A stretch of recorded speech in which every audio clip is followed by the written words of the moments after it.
خواتي خواتاتي اهلا وسهلا مرحبا بكم يا جماعة الخير مساء الخير عليكم الفلاون والسلام عليكم. J'espère que vous allez bien, j'espère que vous vous portez bien, j'espère بلي راكم كاع ملاح. Vous savez, en prévision de l'élection présidentielle anticipée du 7 septembre prochain, de toute façon ça n'a rien à voir avec les élections, ce phénomène il se pose en Algérie depuis pratiquement 85 ans. Depuis la crise politique de 2019, la scène politique en Algérie s'est totalement renouvelée.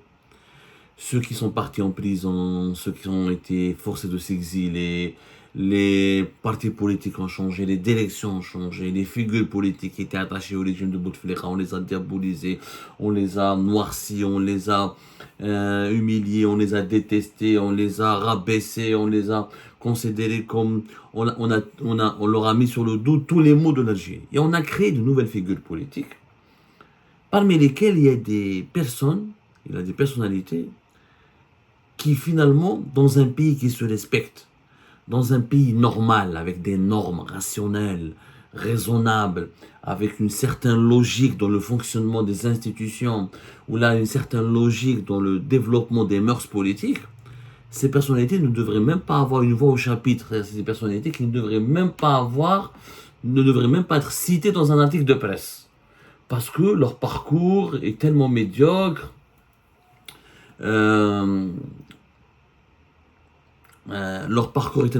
leur expérience personnelle est tellement insignifiante et leur personnalité, leurs caractéristiques personnelles sont tellement ridicules qu'on n'est pas politicien qui veut. Dans un pays qui se respecte, n'est pas leader politique qui veut. Il faut de l'expérience, il faut de la compétence, il faut de la vision, il faut un projet, il faut des valeurs.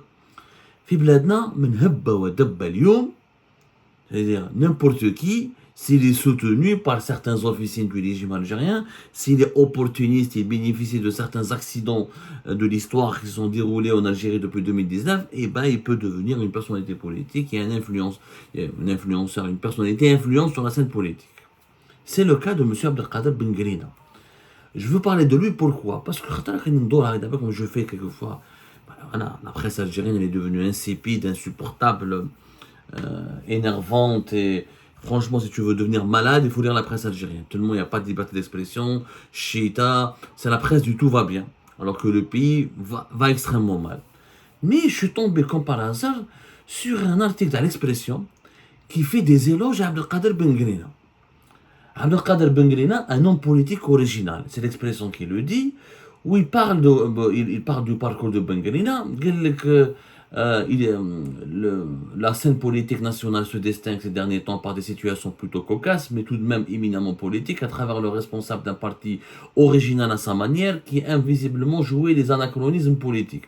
Il s'agit du président du mouvement El Bina, Abdelkader Ben Grina, en l'occurrence. Ce personnage fait l'événement ces derniers temps, d'une manière ou d'une autre. Il est arrivé à dribbler ceux qui pensaient le classer dans une case précise.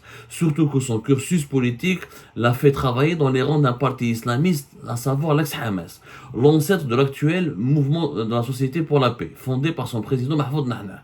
Ben Grina, qui faisait partie des transfuges de la grave crise qui a impacté le MSP, a décidé de créer un autre mouvement qui se réclame comme étant l'héritier de l'œuvre de son mentor, qui n'est autre que Mahfoud Nahda. Une manière de dire qu'il incarne l'islamisme modéré. Yahki al Ben Grina, il le fait présenter comme étant une figure originale, emblématique du renouvellement de la scène politique algérienne, comme si c'est quelqu'un qui compte, qui a un discours intéressant, qui maintenant n'est plus islamiste, il est souverainiste, il défend, il n'est plus dans la catégorie de l'islamisme, au contraire, maintenant il est dans le mouvement national, il veut incarner un nouveau mouvement national. On parle de Ben Grina dans la médiocrité, dans le populisme, dans les excès de populisme, dans les excès de zèle. Et d'ailleurs, je ne vois même pas quelle est son utilité réelle pour le pays.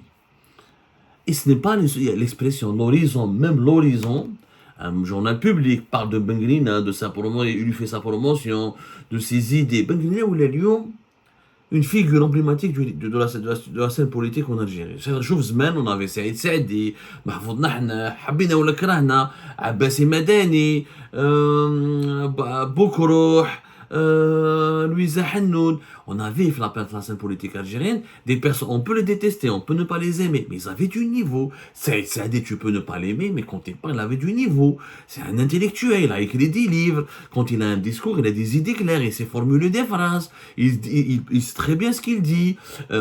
Hossein Ahmed, n'en parlons pas. Boukro Habina ou Lakrana, n'en parlons pas. Ozid et d'autres, je voudrais pas faire l'injustice de ne pas citer tout le monde. Il y a beaucoup de personnalités politiques en Algérie qui ont marqué l'histoire de notre pays depuis la fin des années 80 jusqu'aux années 2000 et qui avaient vraiment كانوا مستوى كي تقول سياسي بالكلمة الحقيقية يعرف يهضر ils ont quand tu peux débattre avec eux il y a du niveau. Bengelina, on est passé de Saïd Saadi, Nordin Boukrouh, Hossein Ahmed, Mahfoud Nahna, Abbasi Madani, à Bengelina. ما نحكي لكمش انا على زمان لي ديليجون دو اف ال ان اكسيتيرا اللي كانوا زمان مستوى كبير في التسعينات و on a connu يعني j'ai pas envie de faire l'histoire du FLN l'histoire de la scène politique dans notre pays. J'ai pas envie de citer tous les noms. كاينين الله سبحان الله العظيم. Et quand je compare l'histoire de mon pays, quand je vois comment la scène politique dans notre pays, comment elle était, comment elle est devenue, je me dis, qu'est-ce qui s'est passé? Mais c'est une extrême, c'est une régression qui est terrible. C'est ce qui m'a poussé à expliquer à mes compatriotes, à raconter peut-être à mes compatriotes le parcours, le véritable parcours, l'histoire secrète de... C'est qui Bengelina? Bengelina, c'est quoi? Bengelina n'a jamais été un politicien, ne le sera jamais, parce qu'il n'a pas les bagages, ni les compétences, ni la qualité, ni l'expérience nécessaire. Monsieur Bengelina Yajma'an est une pure invention d'un officier des services de renseignement algérien. Bengelina est un indicateur. الحقيقة بتاع عبد القادر je dis pas là pour je dis pas ça pour le détester, je n'ai rien contre lui personnellement. Peut-être qu'il est sympathique dans la vie quotidienne, peut-être que je pourrais prendre un café avec lui, jouer aux cartes ou jouer au domino, peut-être c'est quelqu'un de sympathique, mais c'est une escroquerie, c'est une escroquerie intellectuelle, immorale, faut être malhonnête, il faut être vraiment immoral pour faire de Bengelina un homme politique ou une personnalité politique de premier rang dans un pays aussi prestigieux, aussi important, aussi grand avec son passé que l'Algérie. يعني انت كي ولا Bengelina دخل dans le cercle fermé des personnalités politiques influentes lorsqu'il y avait des Ali Ben Flis, des Mouloud Hamrouch, des Ben Beitoul, etc. هبطنا Bengelina, c'est quand même grave. Bengelina, c'est quoi son histoire? Ce que je lui reproche, d'abord son parcours, deuxièmement l'absence de toute qualité intellectuelle et morale qui peut faire de lui une personnalité politique influente. Bengelina واش كان؟ Bengelina يا جماعة كان عايش في ورقلة. C'est grâce à quelqu'un اللي طلعوا لألجي pratiquement qui l'a recruté في Alger. C'est quelqu'un qui travaille dans le DRS, l'ex-DRS du général Tofir.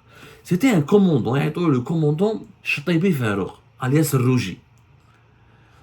Les anciens de DRS les journalistes des années 90 le commandant Ch'taibi Farouk, c'est quelqu'un d'extrêmement connu à l'époque parce que pour les années 90, notamment durant pratiquement toute la décennie des années 90, il était le principal responsable du service de recherche CPO de Antar, la caserne de Antar. C'était lui le responsable, le commandant Farouk Ch'taibi, à la section recherche d'Antar. La caserne Antar, le principal centre logistique de l'actuelle DGSI, la Direction Générale de la Sécurité Intérieure.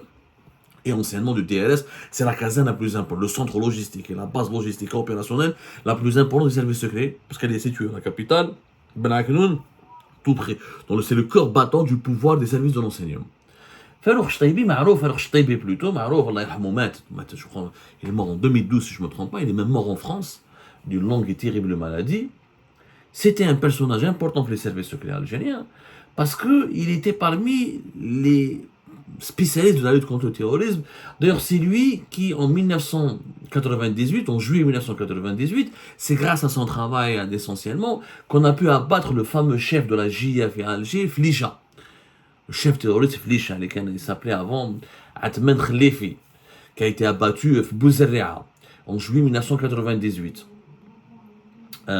Flicha et ses hommes, c'était la principale cellule terroriste les années 90 à Alger, et on dit que Flicha et ses hommes ont participé à des massacres importants qui m'a fait Bantalha, des actions, des crimes atroces durant la décennie. Et Flicha, il a été abattu essentiellement, il a pu être neutralisé essentiellement grâce au travail mené par Farouk Chteibi Farouk, alias Rougi. Bon, les détracteurs, les victimes de la décennie noire aussi, beaucoup de victimes ont cité ou ont voulu inculper aussi le commandant Chteibi Ferrer comme étant quelqu'un qui a été à l'origine de quelques actes de torture, de violation des droits de l'homme, voilà. C'est-à-dire il n'a pas que des partisans, il a aussi des adversaires. Vous savez, quand on parle de la décennie noire, moi je me sens obligé de rapporter les deux points de vue. Comme il n'y a pas des enquêtes historiques très claires, comme il n'y a pas un travail d'histoire qui a été mené de façon professionnelle, de façon rigoureuse, de façon extrêmement pointilleuse, avec de la documentation, de façon scientifique, voilà, moi je refuse catégoriquement la thèse du Kétuki. L'islamisme armé en Algérie a fait des ravages, a endeuillé le pays, mais effectivement il y a eu des victimes, des dérives, des victimes, il y a eu des actes de torture, il y a eu des violations des droits de l'homme de la part aussi des services de sécurité. Donc je rapporte les deux points de vue. Ceci dit, mis à part ses partisans comme ses détracteurs, le commandant Chteibi Farouk, il était un personnage important de DRS des années 90. C'est lui qui avait recruté, à l'époque il était jeune, monsieur Abdelkader Bengelina, et c'est lui qui va œuvrer, ou là qui va manœuvrer, pour que Abdelkader Bengelina soit membre du Conseil national de transition, le fameux CNT, entre 1994 et 1997. Et parce que Bengelina était l'indicateur de Farouk Chteibi au sein du MSP de Nahnah.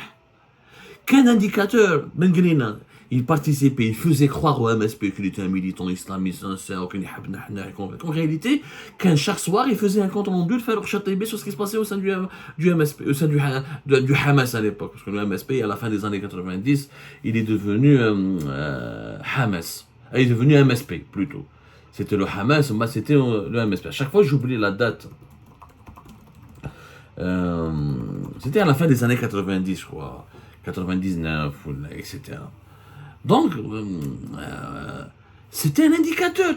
Tu as un commandant, tu as un officier important pour les services de l'enseignement. Le CNT, le Hamas, c'est lui qui lui a trouvé des logements. Il l'a logé au Hilton, l'hôtel Hilton. C'est lui qui même l'a habillé. On raconte une anecdote, quelqu'un de CNT, Abdelkader Bengelina, il portait des bottillons sans chaussettes. Il portait des bottillons sans chaussettes. Et ces bottillons lui ont été fournis par la Farouk Chteibi. Et c'est lui qui l'a carrément habillé. Parce que Mskin Bengelina, il venait de l'intérieur du pays, mais les mœurs urbaines dans la capitale, etc. C'était pas un homme particulièrement élégant, ou particulièrement civilisé. Et je ne le dis pas, ça encore une fois. Je ne le dis pas encore une fois pour insulter. Je ne suis pas en train d'insulter, etc. Voilà, le MSP est devenu MS. Le Hamas change de nom à partir du 15 avril 1998. Il devient MSP le du Hamas. Je dis pas ça pour caricaturer, mais je raconte juste la vérité. Les Bengelina n'a jamais été qu'un indicateur.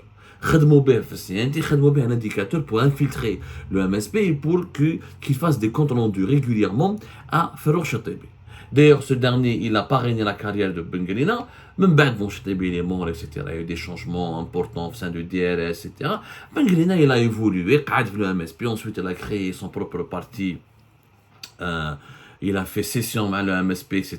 Darb Ma'ahom, qui m'a Ammar Ghol auparavant, etc.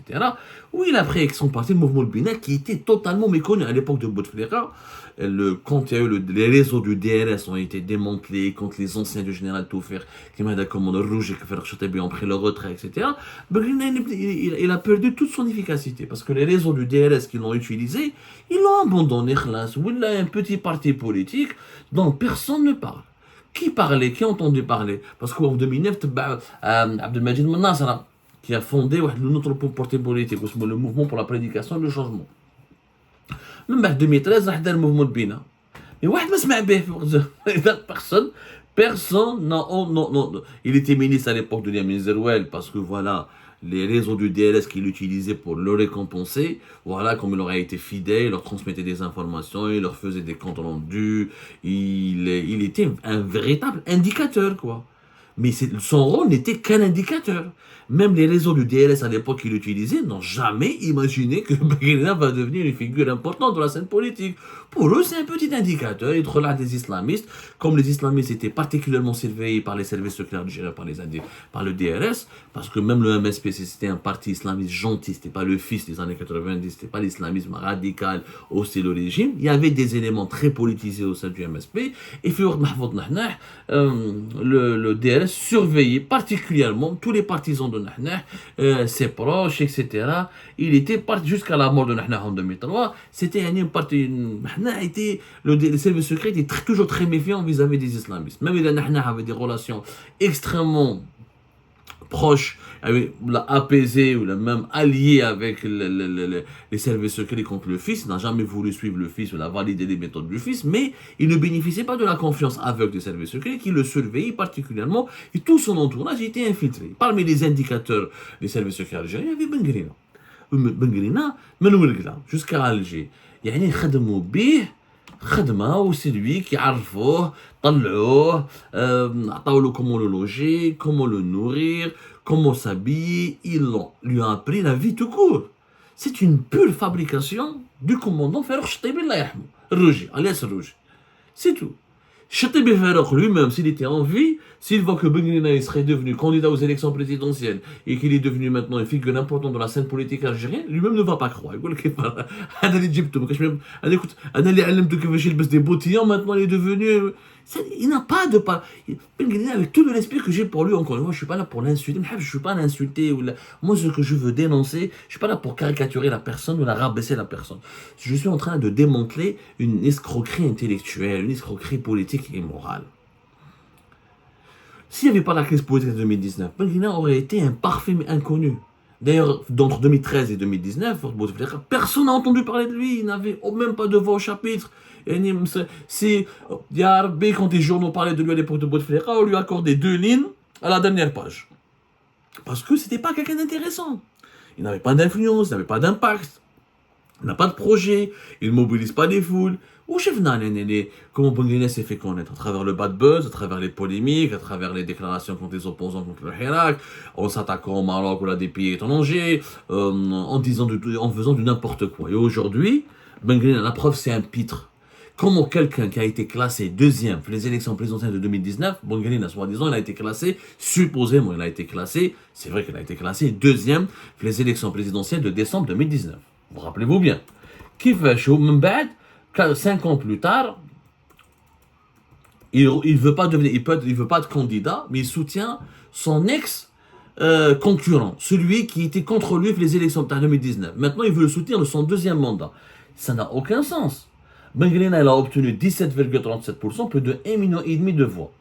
Le Majid Tebboune, c'était 58%. C'est-à-dire que c'était le deuxième.